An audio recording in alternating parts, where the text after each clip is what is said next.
Welcome back to the channel, good friends. Brian from Apex Detail. Today we're going to take a close look at the Hercules Forced Rotation Dual Action Polisher. So this is a variation or an imitation of the Flex 3401. So it oscillates and rotates, both forced.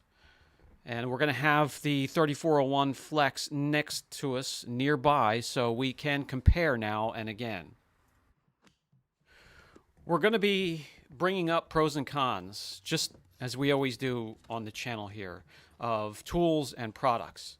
And one of the pros we could start with is the Hercules polisher can be picked up locally. So if you're running into a job where you need to polish, or if you're in a pinch and one of your polishers go down, you can run out locally and pick it up without having to order it and wait for the horrible shipping that we have in this country to get it to you. And another pro for this polisher is the price. The Flex 3401, well over $400, and the Hercules, $119 with a coupon under $100.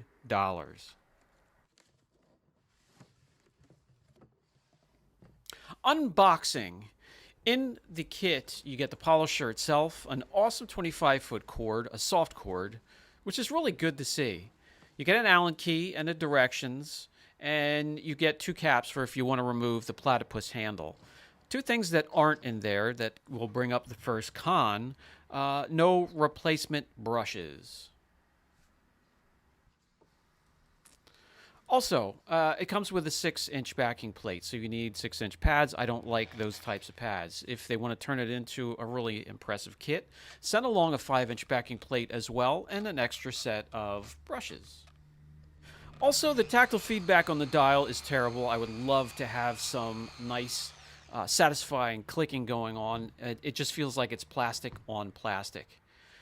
Here we have the brushes. That's how you get to the brushes to replace them. The speed dial, the locking trigger, and let's put the Flex 3401 next to it as a comparison with size and shape. And let me give you the dimensions on length, width, girth, and weight.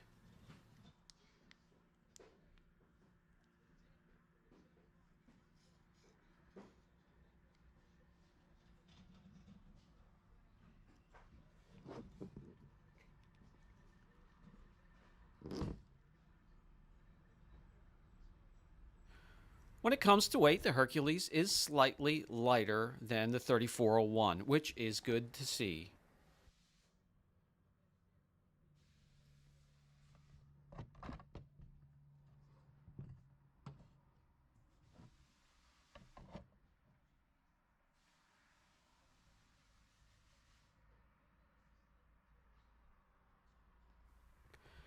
When it comes to sound, when it comes to vibration, we can get a little bit of a help with the app on the phones here. They're not 100% exact, but they'll show you a difference between the two polishers.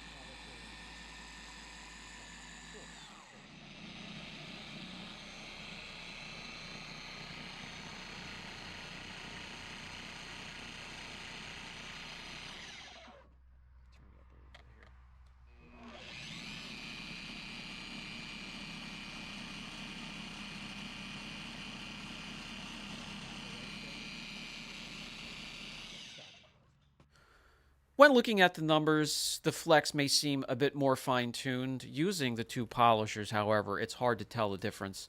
And that 25-foot cord is magnificent.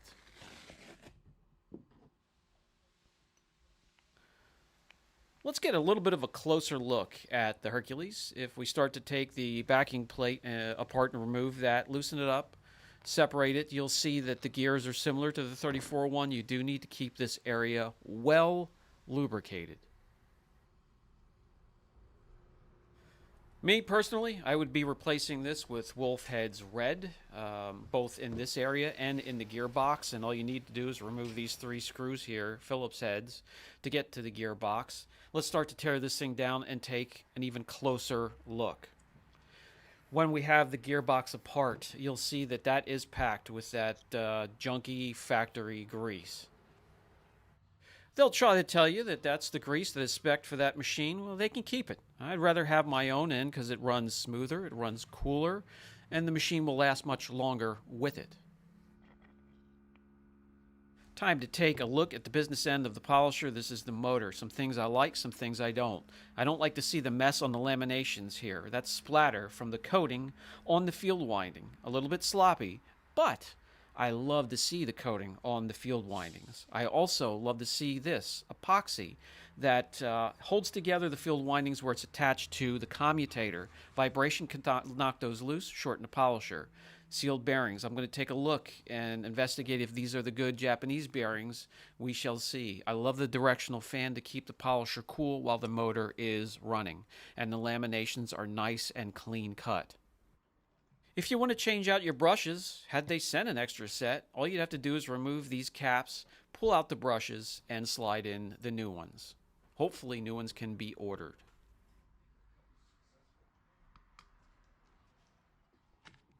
More field winding and every strand is coated and it is good to see. Everything is nice and clean. The wiring is clean, brass connectors. I really like what I see so far. Will this hold up when you have the polisher under load? Time will tell. Let's get this thing back together and get to work.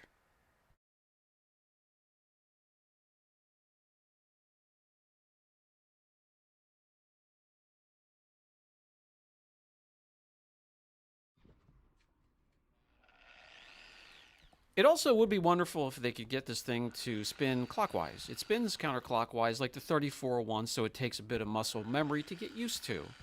But I will repeat, I do like what I see so far. Time will tell with the polisher under load on a daily basis, and I will pull up video and footage of the polisher doing real-world work. So far on the channel, I would give it a 7.5 out of 10. That could raise a bit, but time will tell.